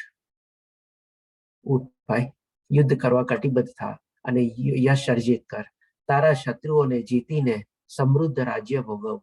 મારી યોજના દ્વારા તો તેઓ બધા મૃત્યુ પામેલા જ છે. અને હે સવ્યસાચી, એટલે કે અર્જુનને બોલાવે છે, તું તો યુદ્ધમાં નિમિત્ત માત્ર બનવાનો થવાનો છે. એટલે કે હવે જયારે જેમ કીધું ને કે આ બધું જે કાંઈ પણ થાય છે, કંઈક ને કંઈક ભગવાન શ્રી કૃષ્ણની એવી ઈચ્છા હશે એની પાછળ, એટલે જ આ બધું થાય છે. અને એ રીતે આપણે જો જીવીએ તો આપણને સરસ રીતે આપણે જીવી શકીએ. એ જ ચીજ ભગવાન શ્રી કૃષ્ણ અહીંયા 33મા શ્લોકમાં અર્જુનને કહે છે, ભાઈ ઉઠ, હવે ઉભો થા, યુદ્ધ લડ અને યશ અર્જિત કર. તારે તો ખાલી બાણ ચડાવવાના છે, બાકી આ બધા શત્રુઓને તો મેં ઓલરેડી મારી જ નાખ્યા છે. તું ઉભો થા, યશ મેળવ અને તારું રાજ્ય ભોગવ. અને મારી યોજના પ્રમાણે અથવા મારા પ્લાન પ્રમાણે આ બધા લોકો હણાય જ જવાના છે. તું યુદ્ધ લડીશ કે નહીં લડીશ એ ભલે તું વોટ એવર ડિસિઝન લે. જયારે ભગવાન શ્રી કૃષ્ણ 3જો અધ્યાય અને 5મો અધ્યાય સમજાવતા હતા કર્મયોગીમાં, ભગવાન શ્રી કૃષ્ણ સરસ રીતે કીધું છે કે ભાઈ તું એમ ન સમજ કે તારા કારણે આ યુદ્ધ લડાવવાનું છે અથવા જે બધા મરી જશે તો આ બધાની આવી ગતિ થશે, કેવી રીતે કૌટુંબિક પરંપરા ને બધું ચાલશે. તારે તારો સ્વધર્મ કરવાનો છે. યુદ્ધનું પરિણામ શું આવશે એ તારે ચિંતા કરવાની નથી. ત્યારે ભગવાન શ્રી કૃષ્ણ એ બધું નથી સમજાવતા, પણ અત્યારે જયારે વિશ્વરૂપ દર્શાવે છે ત્યારે ઓલરેડી પરિણામ શું આવવાનું છે ભગવાનને તો ખબર છે. અર્જુનને તો હજી ત્યારે ચિંતા નહોતી કે ભાઈ શું થશે, કેવી રીતે થશે. એ રીતે સેવ્યા રેના માતાજીનો પ્રશ્ન છે, સેવ્યા ચાચીનો મિનિંગ આપણે છેલ્લે લઈ લઈશું ડેફિનેટલી. તો આ રીતે ભગવાન શ્રી કૃષ્ણ 3જો અને 5મો અધ્યાય જયારે સમજાવતા હતા કર્મયોગ, ત્યારે બધું ચીજ ઈ જ્ઞાન આપે છે. અને અહીંયા હવે તો અલ્ટિમેટલી એને કહી જ દે છે કે ભાઈ તારે ખાલી નિમિત્ત બનવાનું છે. એક આપણે જેમ શું છે, ડોક્ટર કોઈક ઓપરેશન કરતું હોય અને એના હાથમાં જે બધા શસ્ત્ર હોય, જે પ્રમાણે આપણી સામે અહીંયા ફોટો આવે છે એ પ્રમાણે આપણે સમજીએ કે ભાઈ ડોક્ટર શું છે, ખાલી શસ્ત્રને વધે ખાલી ઓપરેશન કરે છે, એક નિમિત્ત માત્ર છે. બાકી તો પછી જે થવાનું એ પ્રમાણે થવાનું જ છે. આપણે આ રીતે ભગવાન શ્રી કૃષ્ણ બી અર્જુનને પ્રમાણે સમજાવે છે કે ભાઈ ઉભો થા, યુદ્ધ લડ, મારા યોજના પ્રમાણે તો આ બધા હણાયેલા જ છે ઓલરેડી, અને તારે ખાલી એક નિમિત્ત માત્ર થઈને બાણ ચલાવવાના છે અને તને લાગે એ પ્રમાણે લોકોનો વધ થશે. આમ પ્રમાણે ભગવાન શ્રી કૃષ્ણ સાંત્વના આપે છે. અને હવે જોઈએ ભગવાન શ્રી કૃષ્ણ 34મા શ્લોકમાં કહે છે કે દ્રોણ, ભીષ્મ, જયદ્રથ, કર્ણ. હવે અહીંયા જો અર્જુન જયારે વર્ણવતો હતો, જયારે ધૃતરાષ્ટ્રના પુત્રોને એને મેન્શન કર્યા, ત્યારે એમાંથી છે ને જયદ્રથનું નામ નહોતું.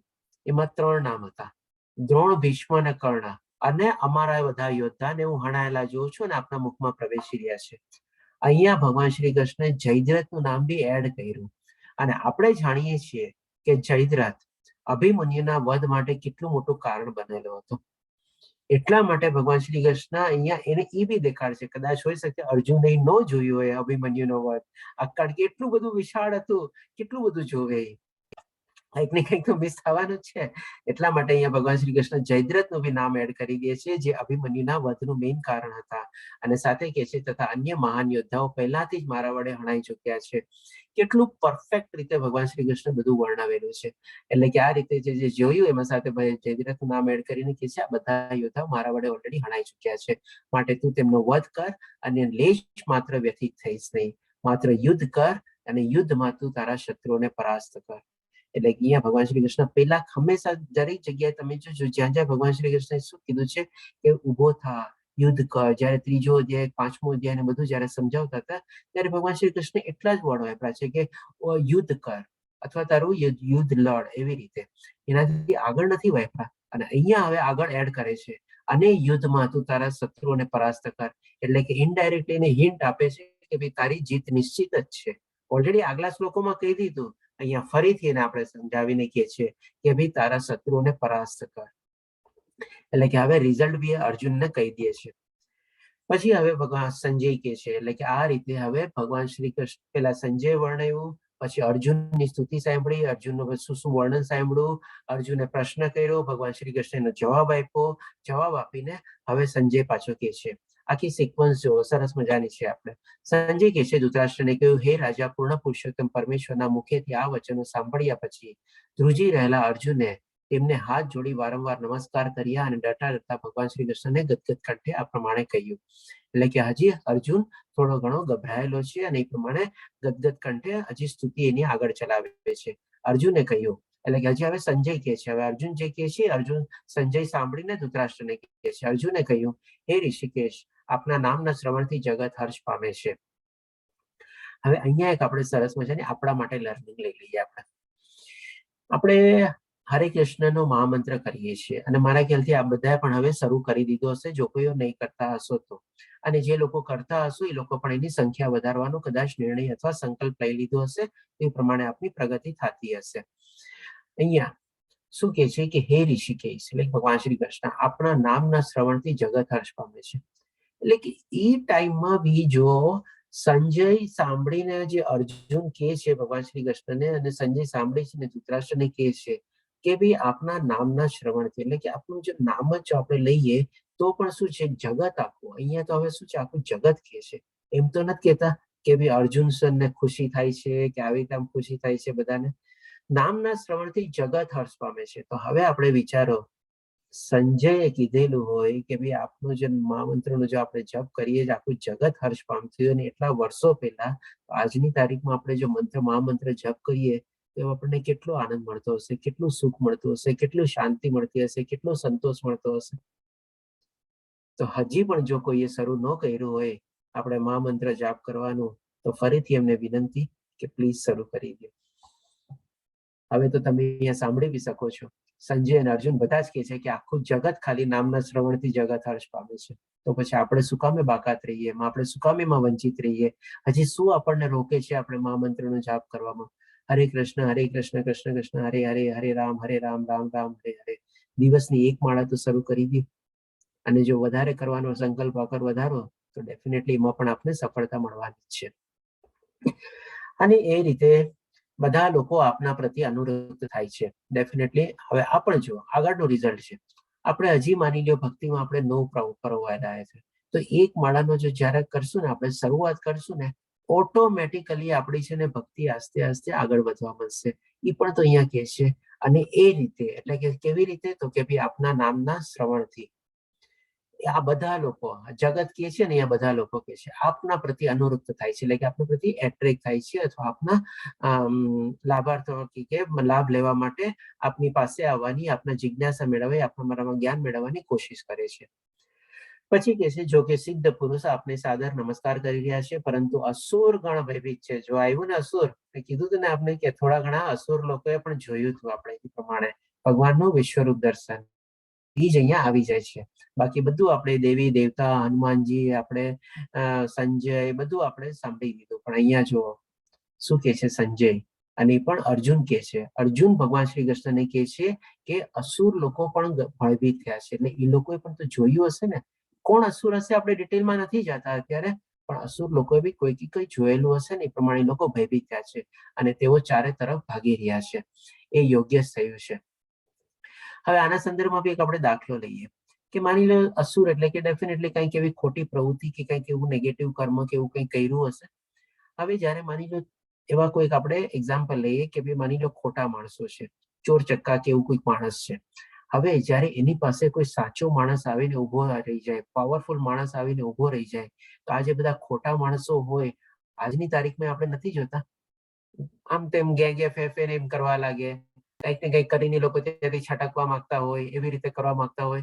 તો અહીંયા તો જયારે ભગવાન શ્રી કૃષ્ણ આવીને ઉભા રહ્યા, તો ડેફિનેટલી આ બધા જે અસુર લોકો છે એ લોકો ભયભીત થાય ને, અને એ રીતે એ લોકો પણ ચારે તરફ આમ તેમ નાસભાગ કરવા માંડે છે.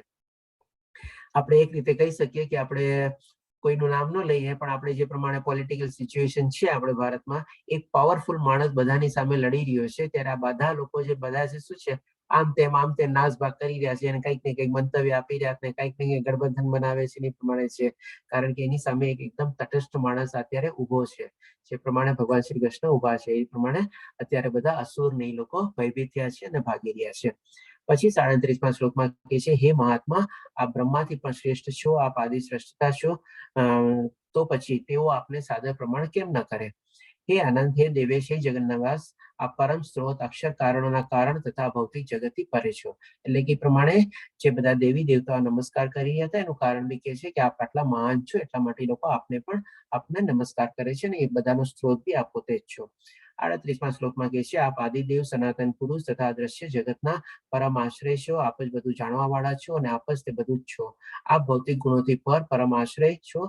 હે અનંતરૂપ, આ સંપૂર્ણ દ્રશ્ય જગત આપના દ્વારા વ્યાપક છે. એટલે કે અર્જુનજીની સ્તુતિ હવે સરસ મજાની કે છે ભગવાન શ્રી કૃષ્ણને સંબોધીને. હવે 41 અને 42માં શ્લોકમાં બધું જે સ્તુતિ રીતે વર્ણવ્યા પછી એ ફરીથી એક માફી માંગે છે, અને આ પણ એક બહુ કોમન ચીજ છે, અને પણ બહુ સરસ મજાના અર્જુનના લક્ષણ બી આપણને સૂચવશે આપણને કે આવી રીતે બી થઈ શકે. એટલે કે 41 અને 42માં શ્લોકમાં કે છે, આપને મારા મિત્ર તરીકે માનીને મેં, હે કૃષ્ણ, હે યાદવ, હે સખા જેવા અવિચારી સંબંધોથી બોલાવ્યા છે, કારણ કે હું આપના મહિમાથી અજાણ હતો. હવે જેમ ભગવાન શ્રી કૃષ્ણ અને અર્જુન બંને એકબીજાને પ્રિય સખા હતા, એટલે કે બંને મિત્ર હતા. હવે જયારે કોઈ બે મિત્ર હોય અને બહુ આવા સરસ મજાના ગાઢ મિત્રો હોય, નાનપણથી આપણે જે લંગોટિયા મિત્ર તરીકે એવી રીતે હોઈએ, તો એવા ઘણા બધા લાઈફમાં પ્રસંગ આવે. જેમ કે આપણે એક એક્ઝામ્પલ આપું કે માની લો કોઈકનું નામ રાજેશ હોય, તો હવે આઈ હોપ કે કોઈનું નામ રાજેશ નહીં હશે, અને હોય તો એવી રીતે અધરવાઇઝ નહીં લેતા કે ભાઈ આપણે શું કરીએ, ને આપણો ગાઢ મિત્ર હોય તો આપણે બહુ ઓછી વાર રીતે આપણે એને રાજેશ તરીકે બોલાવતા હોઈએ. આપણે એ રાજ્યા, એ રાજલા, એ રાજુ, એવું કંઈક ને કંઈક આપણે હુલામણા નામથી આપણે બોલાવીએ. અને ક્યારેક ક્યારેક તો એવી સ્થિતિ અને પરિસ્થિતિ હોય કે આપણે નવા સિચ્યુએશન પ્રમાણેના નવા નામ બી ઓન ધ સ્પોટ આપણે બનાવી લઈએ. તો આ રીતે પણ અર્જુન પછી ભગવાન શ્રી કૃષ્ણને કહે છે, અને આ બધું શું છે, આપણે અવિચારીએ, એટલે કે આપણે કોઈ વિચારતા ન હોઈએ માઇન્ડમાં, અને આપણને ખબર બી હોય કે ભાઈ એને કંઈ ખોટું નથી લાગવાનું કે માઇન્ડ કરવાનું નથી, એટલે કે વિચાર્યા વગર, કોઈ પ્લાનિંગ વગર આપણે એના નામ બી બનાવી લઈએ અને નામ બી પ્રમાણે આપણે બોલતા હોઈએ. તો એ જ રીતે અર્જુન બી વર્ણવે છે કે ભાઈ અવિચારી સંબોધનથી બોલાવ્યા છે, કારણ કે હું આપના મહિમાથી અજાણ હતો. મેં મૂર્ખામીથી કે પ્રેમવશ થઈને જે કંઈ કર્યું હોય તે માટે કૃપા કરી મને ક્ષમા કરો. મેં ઘણીવાર વિનોદમાં, વિશ્રામના સમયે, એટલે કે મજાકમાં, આરામના સમયે, સૂતી વખતે, ઉઠતી વખતે, બેસતી વખતે, જમતી વેળા, અથવા તો એકલા હોઈએ અથવા બધા મિત્રોની વચ્ચે હોઈએ, આપનો અનાદર કર્યો છે. હે અચ્યુત, કૃપા કરી આપ અમારા સર્વ અપરાધોને ક્ષમા કરો. એટલે કે અહીંયા અર્જુન ભગવાન શ્રી કૃષ્ણ પાસે કહે છે કે આપ આટલા મહાન છો, આ બધાથી હું પરિચિત નહોતો એટલો, જે પ્રમાણે વિશ્વરૂપ દર્શન જોયા પછી. અને કહે છે કે આવા બધા જો મેં આપણે સંબોધન કર્યા હોય મિત્રતા તરીકે અને મૈત્રી રૂપે, તો એના માટે હું ક્ષમા ચાહું છું. અને એને પછી એને કહે છે કે હું મારા અપરાધો, એટલે કે એને અપરાધ હવે ગણવા લાગ્યો છે, એને દોષ ગણવા લાગ્યો છે, એવી રીતે કરીને ક્ષમા માંગે છે. પછી અર્જુન કમ્પેરિઝન બી વાપરે છે, જે મેં પિતા પુત્ર એક પ્રિયતમા એને પ્રેયસીને કેવી રીતે બધા સંબોધીને કહે છે કે મને આવી રીતે તમે મને ક્ષમા કરો અથવા સમયાચના કરે છે. પછી આ બધું સાંભળ્યા પછી ભગવાન શ્રી કૃષ્ણ ડેફિનેટલી ક્ષમા તો કરી દે છે. અને સાથે સાથે આપણને 45મા શ્લોકમાં કહે છે કે પહેલા ક્યારેય ન જોયું હોય તેવું આપણું આ વિરાટ રૂપનું દર્શન કરીને, અર્જુન જ બોલે છે, પહેલા ક્યારેય ન જોયું હોય તેવું આપણું આ વિરાટ રૂપનું દર્શન કરીને હું પુલકિત થઈ રહ્યો છું. અંત મારા પર કૃપા કરો અને હે દેવેશી જગન્નિવાસ આપનું પુરુષોત્તમ સ્વરૂપ પુનઃ પ્રસ્તુત કરો. એટલે કે આવી રીતે ક્ષમા યાચના કરી, વિનંતી કરી અને ભગવાનને કહે છે કે આપનું પહેલાના રૂપમાં ફરીથી આપણે પ્રગટ થાઓ અથવા પુનઃ સ્વરૂપ મને દેખાડો. હવે આપણે જોઈએ ભગવાન શ્રી કૃષ્ણ શું કહે છે. આજે આપણે હે વિરાટ રૂપ, હે સહસ્ત્રભુજ ભગવાન, હું આપના મુકુટધારી ચતુર્ભુજ રૂપનું દર્શન કરવા ચાહું છું, જેમાં આપ આપના 4 હાથમાં શંખ ચક્ર પદ્મ ગદા ધારણ કરેલ છે. હું એ જ રૂપને જોવાની ઈચ્છા ધરાવું છું. એટલે કે અર્જુન ભગવાન શ્રી કૃષ્ણને જે વિનંતી કરતા કહે છે કે હું આપનું ચતુર્ભુજ રૂપ જોવા માંગુ છું, જેમાં શંખ ચક્ર પદ્મ ગદા આપના 4 હાથમાં છે, એવી રીતે. પછી હજી 39મા શ્લોકમાં કહે છે હે કુરુશ્રેષ્ઠ, આની પૂર્વ આ મારા વિશ્વરૂપને કોઈએ જોયું નથી. એટલે કે હવે ભગવાન શ્રી કૃષ્ણ કહે છે જયારે પોતાનું ચતુર્ભુજ રૂપ દેખાડે છે ત્યારે કે હે કુરુશ્રેષ્ઠ, મારું અહીંયા સંડાસના ઓલા ડટ્ટામાં ભરાયું જો બાયણામાં, ઈ લઈ લો. પ્લીઝ બધાને મ્યુટ કરી દઉં છું, પોતાને મ્યુટ રાખજો. હે કુરુશ્રેષ્ઠ એટલે અર્જુન, આને પૂર્વ મારા આ વિશ્વરૂપને ન કોઈએ જોયું નથી, કારણ કે હું ન તો વેદા ધ્યાન દ્વારા, ન યજ્ઞ દાન પુણ્ય કે કઠિન તપસ્યાના દ્વારા આ રૂપમાં આ સંસારમાં જોઈ શકાઉં છું. એટલે કે અહીંયા ભગવાન શ્રી કૃષ્ણને ચતુર્ભુજ રૂપ દેખાડે છે, જે પ્રમાણે અર્જુનને જોવાની ઈચ્છા હતી એ રીતે. અને સાથે સાથે એ પણ કહે છે કે જે રૂપમાં અત્યારે તારી સામે હું ઉભો છું, અથવા તો આજે ચતુર્ભુજ રૂપ છે, અથવા તો આના પછી જે દ્વિભુજા રૂપ દેખાડશે, એ રૂપ આપણે ભગવાન શ્રી કૃષ્ણ કહેવાના પ્રમાણે ગમે તેટલા આપણે વેદ ધ્યાન કરી લઈએ, ગમે એટલા આપણે વેદો ઉપનિષદ ને બધું જ્ઞાન મેળવી લઈએ, મોટા પંડિત થઈ જઈએ, કાંઈ બી થઈ જઈએ, એના દ્વારા પણ નહીં, કોઈ યજ્ઞ દ્વારા પણ નહીં, બહુ મોટા દાન અથવા બહુ મોટા પુણ્ય કમાઈ લઈએ તો બી, અથવા કઠિન તપસ્યાઓ બી કરી લઈએ જંગલમાં જઈને કે કાંઈ બી, એના કોઈ રીતે આપણને ભગવાન શ્રી કૃષ્ણનું આ રૂપ આપણને દેખાતું નથી. એ રીતે ભગવાન શ્રી કૃષ્ણ કહે છે. તો પણ સેના દ્વારા દેખાય છે એ પણ ભગવાન શ્રી કૃષ્ણ આગળને આપણને કહે છે. તો પેલા આપણે એ જોઈ લઈએ છીએ કે તું મારા ભયાનક રૂપને જોઈને અત્યંત વ્યથિત થયો છે તથા મૂંઝાઈ ગયો છે. હવે તે ભલે સમાપ્ત થાય. એ મારા ભક્ત, સર્વ વ્યથામાંથી તું મુક્ત થા. હે તું શાંત મનથી તને ગમતા તારા સ્વરૂપનું દર્શન કરી શકે છે. એટલે કે આ રીતે જયારે અર્જુનની ઈચ્છા હતી ચતુર્ભુજ રૂપ જોવાની, ત્યારે ભગવાન શ્રી કૃષ્ણને સાંત્વના આપે છે, શાંત પાડે છે, અને એ રીતે પછી કહે છે કે હવે તને જે ગમતું હતું અથવા તારી જે ઈચ્છા હતી એ રૂપને તું જોઈ શકીશ. પછી ભગવાન શ્રી કૃષ્ણ 50મા શ્લોકમાં કહે છે, સંજય ધૃતરાષ્ટ્રને કહ્યું, એટલે કે આ રીતે હવે પાછું સંજય આવી જાય છે. એટલે કે જયારે ભગવાન શ્રી કૃષ્ણ ચતુર્ભુજ રૂપ અને પછી દ્વિભુજ રૂપ જે દેખાડે છે, એ સંજય બી ધૃતરાષ્ટ્રને વર્ણવે છે. અર્જુનને આ પ્રમાણે કયા પછી પૂર્ણ પુરુષોત્તમ પરમેશ્વર કૃષ્ણે તેમનું અસલી ચતુર્ભુજ રૂપ પ્રગટ કર્યું અને છેવટે પોતાનું દ્વિભુજ રૂપ દર્શાવી ભયત્રસ્ત અર્જુનને ધૈર્ય આપ્યું અને શાંત પાડ્યો અને એને કીધું કે ભાઈ તું હવે ધીરો પડ, એવી રીતે. પછી હવે 51, 52 અને 54મા શ્લોકમાં જોઈ લઈએ કે જ્યારે અર્જુને શ્રી કૃષ્ણને એમના આદિ રૂપમાં જોયા તો કહ્યું, હે જનાર્દન, આપના અતિ સુંદર માનવી રૂપને જોઈને હવે હું સ્થિર ચિત્તે થયો છું. એટલે કે મારું બેલેન્સ ઓફ માઇન્ડ આપણે જે ખોરવાઈ ગયું હતું એ પાછું શાંત પડ્યું છે અને એ પ્રમાણે આવી ગયું છે નોર્મલ સિચ્યુએશનમાં.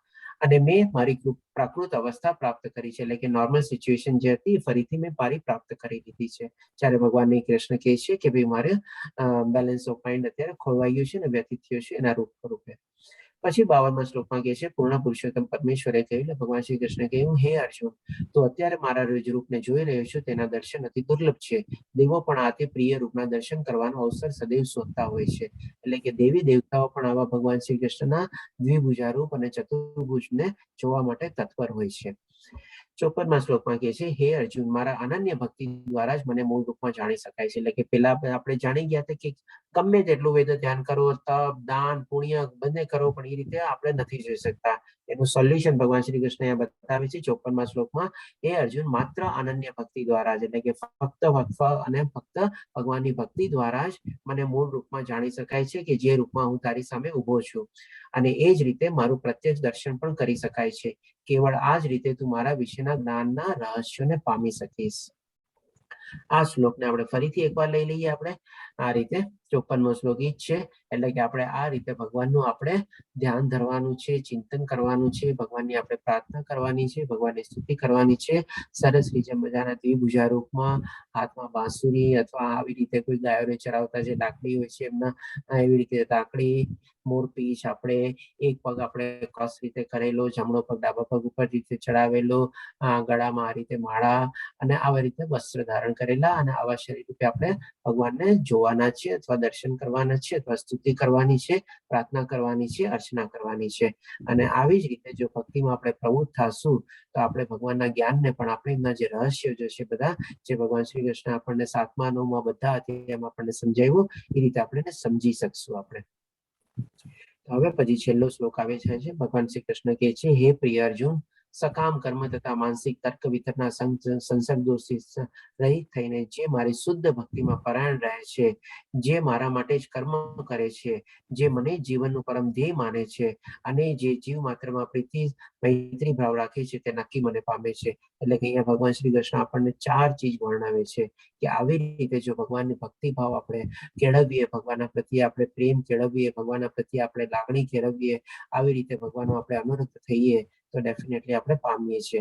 સૌપ્રથમ ભગવાન શ્રી કૃષ્ણ શું કહે છે કે સકામ કર્મ તથા માનસિક તર્ક વિતર્કના સંસર્ગોથી રહિત થઈને, એટલે કે સકામ કર્મ એટલે કે કોઈ પણ ફળ બળની ઈચ્છા રાખ્યા વગર આપણે સકામ કર્મ નથી કરવાના. અને માનસિક તર્ક વિતર્ક કોઈ લોજિક નહીં, આ કેમ, ઓલું કેમ, તે કેમ, જે થાય છે બધું ભગવાનની મરજી પ્રમાણે થાય છે એવી જ રીતે આપણે સ્વીકારી લેવાનું છે, પહેલી ચીજ.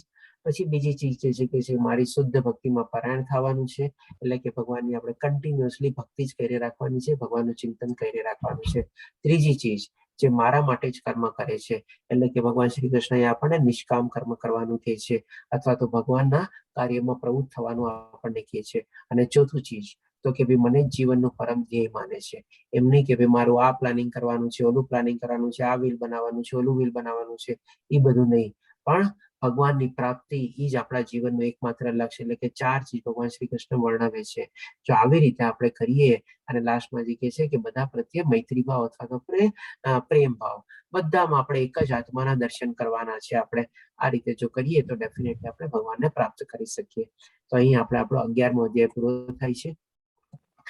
પાંચાકલ્પતરુભ્યશ્ચ કૃપા સિંધુભ્યશ્ચ પતિતાનાં પાવનેભ્યો વૈષ્ણવેભ્યો નમો નમઃ. હરે કૃષ્ણ કૃષ્ણ કૃષ્ણ હરે હરે, હરે રામ રામ રામ હરે હરે. પ્રભુપાદ કી જય. તો જો કોઈ પ્રશ્ન હોય તો લઈ શકીએ છીએ. 2-3 મિનિટ વધારે લીધી છે મેં આપનું, તે બદલ ધન્યવાદ. હરે કૃષ્ણ. આઈ હોપ કે ભાઈ વિશ્વરૂપ દર્શન બધાને સરસ રીતે થયું. પ્રયત્ન કર્યો સમજાવવાની કોશિશ કરવાની. હરે કૃષ્ણ પ્રભુજી.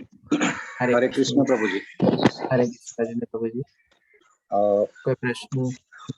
પ્રશ્ન નથી, પણ થોડું ક્લેરિફિકેશન એ છે કે વિશ્વરૂપ દર્શન આપણે અહીંયા બતાવ્યું અને જ્યારે મૈત્રીની પ્રસ્તાવ લઈને જાય છે ત્યારે જે સ્વરૂપ દર્શાવ્યું એ વિરાટ સ્વરૂપ છે કે વિશ્વરૂપ દર્શન છે? આ બંનેમાં ફરક શું છે?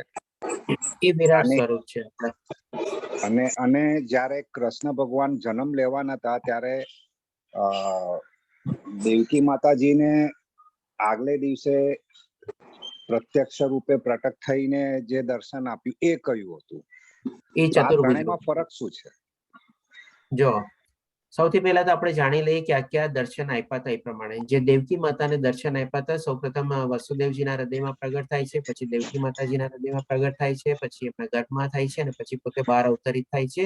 અને જ્યારે અવતરિત થાય છે ત્યારે ચતુર્ભુજ રૂપમાં પ્રગટ થાય છે વસુદેવજી અને દેવકીજીની સામે. એટલે એ થયું આપણે ચતુર્ભુજ રૂપ જે શંખ ચક્ર પદ્મગદા વાળું હતું. અને પછી આપણે લઈએ કે વિરાટ રૂપ, એટલે કે વિરાટ રૂપ જે પ્રમાણે આપણે કીધું શાંતિ પ્રસ્તાવ લઈને જાય છે અને જ્યારે દુર્યોધન એને બંદી બનાવવા માટે કહે છે ત્યારે ભગવાન શ્રી કૃષ્ણ પોતાનું વિરાટ રૂપ દેખાડે છે. એટલે કે વિરાટ રૂપમાં એટલા ભગવાન શ્રી કૃષ્ણ પોતાની જે મેગ્નિફાય કરે છે આજુબાજુ ચારેય તરફ કે પછી કોઈ એને બંદી બનાવી શકતું નથી. અને પાછું એની સાથે સાથે થોડું ઘણું તેજ બી આવે છે, અને એ તેજ છે જેથી કરીને બધાની આંખો અંજાઈ જાય છે, અને એ વિરાટ રૂપ કોઈ બધા સંપૂર્ણ રીતે જોઈ શકતા નથી. અને અહીંયા જે છે આપણે એ વિશ્વરૂપ દેખાડે છે. હવે આપ કહેશો કે ત્રણેયમાં ફરક શું હતો, જે મેઇન આપનો પ્રશ્ન હતો. તો જે ચતુર્ભુજ છે એમાં જેમ આપણે કહીએ ને કે પરમાત્મા સ્વરૂપ હતો, એટલે જેમ આપણે 3 રીતે ભગવાનની અનુભૂતિ કરી શકીએ ને એવી રીતે, સૌ પ્રથમ એક પ્રકાશ અથવા રોશની અથવા એવી રીતે, બીજું આપણે ચતુર્ભુજ રૂપ, અને ત્રીજું આપણે છે દ્વિભુજી રૂપ. તો એ જે આપણે બીજું રૂપ જે હતું ચતુર્ભુજ રૂપ, ભગવાન શ્રી કૃષ્ણ પ્રગટ થતી વખતે દેવકી માતાને દેખાડે છે. અને વિરાટ રૂપ અને વિશ્વરૂપની વચ્ચે ફરક શું છે, તો કે વિરાટ રૂપ ખાલી ત્યારે ભગવાન શ્રી કૃષ્ણ એક અમુક જગ્યાએથી ને ઉપર નીચેથી ને બધી જગ્યાએથી પોતાને વિસ્તૃત કરે છે, એટલે કે પોતાને મેગ્નિફાય કરે છે, ઇલોંગેટ કરે છે, અને સાથે સાથે પોતાનું તેજ દેખાડે છે. આ રૂપની સામે એ તેજ કદાચ હોઈ શકે 5મા ભાગનું કે 10મા ભાગનું બી નહીં હશે. તેમ છતાં પણ એ તેજ એટલું થાય છે કે જેથી કરીને બધાની આંખો અંજાઈ જાય છે. અને અહીંયા તો 1000 સૂર્ય એક સાથે ઉગતા હોય એના કરતા પણ વધારે તેજવાળું ભગવાન શ્રી કૃષ્ણ રૂપ દેખાડે છે. અને બીજો જો ડિફરન્સ જોવો હોય આપણને, તો એ જે વિરાટ રૂપ દેખાડે છે એમાં ભવિષ્ય નહોતું દેખાતું, એમાં ભૂતકાળ નહોતું દેખાતું, એમાં ખાલી વર્તમાન રૂપ દેખાતું હતું, ખાલી મેગ્નિફાઈડ રૂપ દેખાતું હતું. ત્યારે આ વિશ્વરૂપમાં જે છે ભૂતકાળ બી છે અને ભવિષ્ય બી છે. એ આ સૌથી મોટો તફાવત છે આપણે આ રીતે 3 દર્શનમાં. આઈ હોપ કે ઇટ ઇઝ ક્લિયર થયું રાજેન્દ્ર પ્રભુજી. ખૂબ સરસ નહીં, બહુ સરસ. બરાબર કારણ કે અત્યારે જે વિશ્વરૂપ દર્શનમાં બતાવ્યું આપણે કે ત્રણેય કાળ બતાવે છે, ભૂતકાળ, અત્યાર અને ભવિષ્યકાળ. એ મારા વિરાટ ખ્યાલથી રૂપમાં યુદ્ધમાં જયારે વિશ્વરૂપ દર્શન બતાવ્યું એમાં બતાવ્યું છે, જે ક્લિયર કટ ડિસ્ટિંક્શન છે કે પેલા 2 સ્વરૂપોથી ટોટલ અલગ છે. બસ, ધન્યવાદ પ્રભુજી, બહુ સરસ explanation. આપણે કાલે એક પીપીટી આપવાના હતા ને, કઈ ટેબલ ફોર્મમાં હતા ને, કયું જયારે શ્લોક હોય ત્યારે શ્લોક પ્રભુજી આપવાના હતા. કેતન પ્રભુજીને મોકલી આપું છું. હા, તો એ ગ્રુપમાં જો તમને બરાબર લાગતું હોય તો ગ્રુપમાં શેર કરો. હા, જોઈ લઈશું રાજેન્દ્ર પ્રભુજી. ઓકે, મહેશ પ્રભુજી આપનો હેન્ડ રેઝ છે, કોઈ પ્રશ્ન?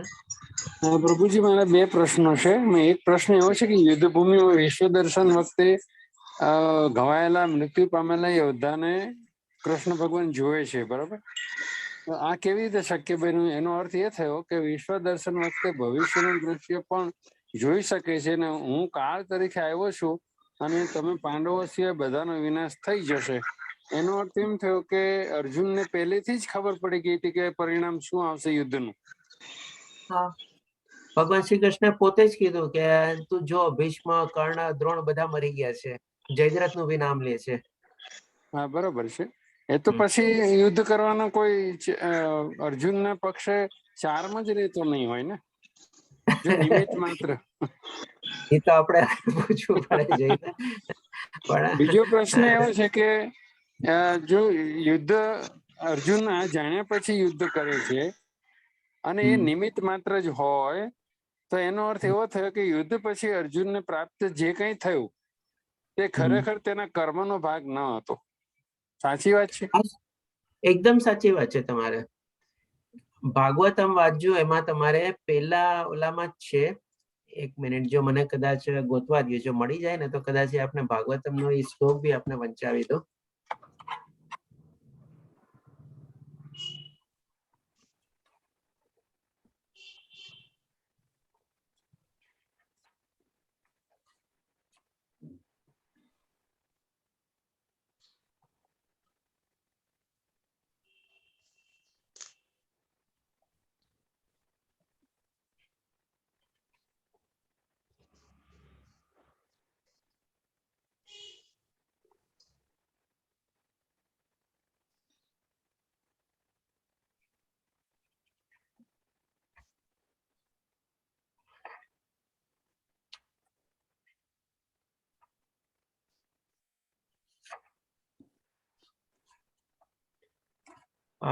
પેલા સ્કંદમાં તમારે 8મા અધ્યાયમાં તમારે 49મો શ્લોક છે. એમાં પણ છે મારે લીધે, એટલે કે એકચ્યુઅલી યુધિષ્ઠિર કે છે, આપણે આખા પાંડવને એ પ્રમાણે જેને રિપ્રેઝેન્ટેટિવ તરીકે લઈ લઈએ. મારે લીધે અનેક છોકરાઓ, બ્રાહ્મણો, શુભેચ્છકો, મિત્રો, પિત્રો, ગુરુઓ અને ભાઈઓ હણાયા છે. જો હું લાખો વર્ષો સુધી જીવતો રહું તો પણ આ પાપોથી મને મળનારા નરકમાંથી હું છૂટી શકીશ નહીં. એટલે કે આવી રીતે યુધિષ્ઠિર પોતાની વ્યથા વર્ણવે છે. અને આના ભાવાર્થ રૂપમાં ઓલરેડી કીધેલું છે કે ભાઈ ત્યારે તે જે છે એ આપણે ભગવાન શ્રી કૃષ્ણે સૂચવેલા માર્ગ ઉપર, એટલે કે તારું સ્વધર્મ કરેલું છે, કર્તવ્ય કર્મ કરેલું છે, એટલે કે સૌ પ્રથમ તો તને એનો પાપ જ ન લાગે. જે પ્રમાણે તું વિચારસ એ વિચાર પ્રમાણે પ્રક્રિયા જુદી આપણે કરવાની છે. એ આખું એના ભાવાર્થમાં એમાં બી આખું સમજાવેલું છે આપણે. અને હજી એના 50 બધા 3-4 શ્લોકમાં છે, કન્ટિન્યુએશનમાં છે, જેમાં આપણે સરસ રીતે વર્ણવેલું છે કે ભાઈ ના આનો કોઈ દોષ એ લોકોને લાગે નહીં. દોષ તો ના લાગે, પણ કર્મનો યશ ભાગી પણ નહીં અર્જુન. નહીં, જરાય નહીં, કારણ કે ભગવાનના સૂચવેલા માર્ગ ઉપર જ ચાલે છે. આ ખૂબ સરસ વસ્તુ જાણવા મળી કે અત્યાર સુધી એવું જ હતું કે કર્મ કર્યું અને એને બધું પ્રાપ્ત થયું યુદ્ધ બાદ, યુદ્ધ પછી. ખરેખર કર્મનો ભાગીદાર નથી, જરાય નથી. આપણે આજે શું છે કે ભાઈ સૌ પ્રથમ તો છે ને આપણે પોતાનો જયારે સ્વધર્મ નિભાવતા હોય અને ભગવાને સૂચવેલા કર્મ હોય, જે પ્રમાણે ભગવાન શ્રી કૃષ્ણે પોતે કીધું કે તું ઉભો થા, નિમિત્ત બન, બધાની સામે યુદ્ધ લડ, બધાને હણ અને તારું રાજ્ય બી ભોગવ. ત્યાં સુધી ભગવાન શ્રી કૃષ્ણ એકદમ ક્લિયર કરેલું છે. એટલે ભગવાન શ્રી કૃષ્ણ એકદમ ગેરંટી આપી દીધી છે કે હવે આમાં કોઈ કિંતુ પરંતુ જેવું છે જ નહીં કે હવે આપણે આનું પાપ ચડે કે ન ચડે. તેમ છતાં પણ જયારે યુધિષ્ઠિર આ બધું વિચારે છે ત્યારે પણ ભગવાન શ્રી કૃષ્ણ યુદ્ધ પછી પણ એની મનસ્થિતિ ક્લિયર કરે છે. અને એના પછીના અધ્યાયમાં જે છે 9મો અધ્યાય આપણે ભાગવતમના પહેલા સ્કંદનો, પછી ભગવાન શ્રી કૃષ્ણ યુધિષ્ઠિરની જે મનોદશા હતી એ મનોદશા લઈને એને ભીષ્મ પિતામહ પાસે લઈ જાય છે. અને ભીષ્મ પિતામહ પછી યુધિષ્ઠિરને જ્ઞાન આપે છે કે ના ભાઈ તને બી આ ચીજમાં કોઈ પાપ ન લાગે, અને ફરીથી એને કહે છે કે હવે તું રાજ્ય કર અને સરસ રીતે એનો રાજનું કેવી રીતે ચલાવવું એ પાઠ પણ આપે છે ભીષ્મ પિતામહ. અને એના પછી ભીષ્મ પિતામહ 9મા અધ્યાયમાં પોતાની સ્તુતિ ભગવાન શ્રી કૃષ્ણ સામે વર્ણવે છે અને ત્યાર પછી પોતાનો દેહ ત્યાગ કરે છે. આપણે એનો અર્થ એમ થાય કે કૃષ્ણ અર્જુને જેટલી સિદ્ધિ પ્રાપ્ત કરી હતી યોદ્ધા તરીકે, જે કઈ વિકસાવ્યું હતું, કેળવ્યું હતું, શીખ્યો હતો, એ બધાની અંદર જો ઈશ્વરનો આટલો ગેરંટી નહોતી તો સફળતા થશે કે નહીં એ ક્વેશ્ચન હતો. એનો અર્થ એમ થાય કે સામાન્ય માણસ પણ જો પોતાની સફળતા પ્રાપ્ત કરવા માટે એજ્યુકેશન લીધું હોય, ભણ્યો હોય, અનુભવ કર્યો હોય, ધંધો કરવાનો અનુભવ કર્યો હોય, વેપારનો અનુભવ કર્યો હોય, તો કૃષ્ણ ભગવાન જેવી જો ગેરંટી મળી જાય તો પછી કોઈ પ્રશ્ન એને એવો રહે જ નહીં કે હું આમાં સફળ થઈશ કે નહીં થાવ. બરાબર છે, એકદમ સરસ વાત છે. અને ભગવાન શ્રી કૃષ્ણ એ તો કીધું તો આપણને વિભૂતિ યોગમાં ને બધામાં શું કીધું, મનુષ્યમાં જે સામર્થ્ય છે એ પણ હું જ છું. એટલે કે અર્જુનમાં જે સામર્થ્ય હતું, એની પાસે જે જ્ઞાન હતું, જે કેપેસિટી હતી, ટેલેન્ટ હતી, કે કઈ પણ કયો આપણે, એ બધું ઈજ તો છે, ભગવાન શ્રી કૃષ્ણ તો છે. બરાબર છે. ઘણું સરસ જાણવા મળ્યું પ્રભુ આજે. આ બધું વિઝન ખુલ્લું નહોતું. આ ઉપરાંત એ બી કહી શકાય ને કે આપણે ધર્મક્ષેત્ર, કુરુક્ષેત્ર એમાં જે કઈ બી બધા લડાઈ કરવા, ફાઇટ કરવા આવ્યા હતા ને જેમનું મૃત્યુ થયું એમને ભગવાને ઉગારી લીધા છે ને. હા, એ બધાને આપણે સત્ય છે એ લોકો. હા, તો એમને કર્મફળ લાગ્યો નથી. ના, પ્રભુ કૃષ્ણ ભગવાન અવતરે છે ત્યારે ચતુર્ભુજ હતા એવું પણ જાણવામાં આવ્યું નહોતું પહેલા મને. આપે કેવું કે એ ચતુર્ભુજ જન્મ્યા ત્યારે હતા. હા, ચતુર્ભુજ રૂપે સૌથી પ્રથમ દેવકી માતા અને વસુદેવની સામે પ્રગટ થાય છે. ઓકે ઓકે, ખૂબ સરસ જાણવા મળ્યું.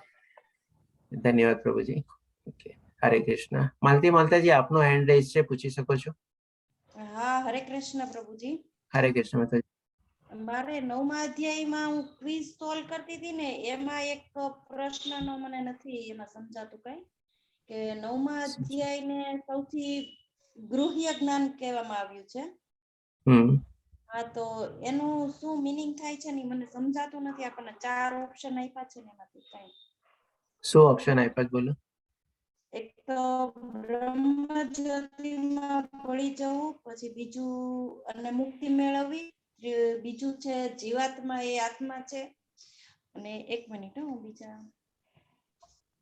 હા, ત્રીજું છે આત્મા અને પરમાત્મા એક સમાન છે, અને ચોથું સર્વોચ્ચ દેવની અનન્ય ભક્તિ સેવા. એક તો સર્વોચ્ચ દેવની અનંત ભક્તિ સેવા આપમાં ક્લિક કરી શકો છો. હા હા, અચ્છા. અને આત્મા પરમાત્મા બી આપણે આવી શકે એમાં. હા હા એટલે હા બરાબર. એટલે મેં કર્યું તો જીવાત્મા એ આત્મા છે, શરીર નથી એવું. એટલે મારે ઇનકરેક્ટ આવે છે. આભાર ઓકે, પ્રભુજી.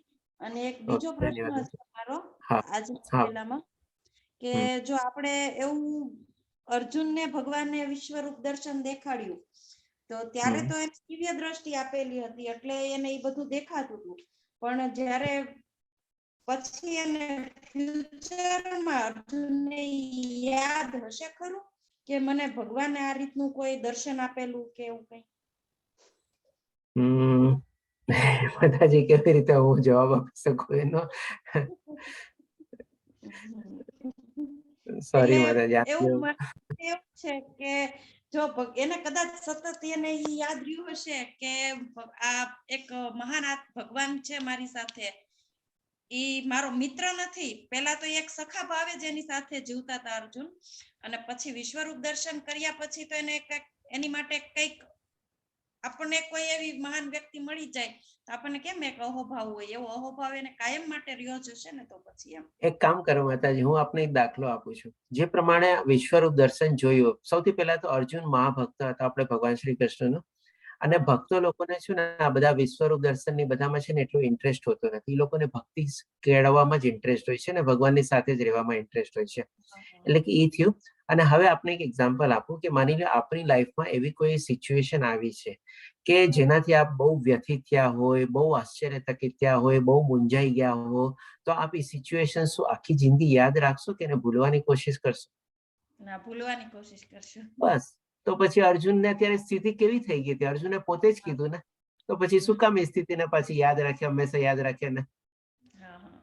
એને ભૂલવાની જ કોશિશ કરે ને. બરાબર છે. આભાર પ્રભુજી.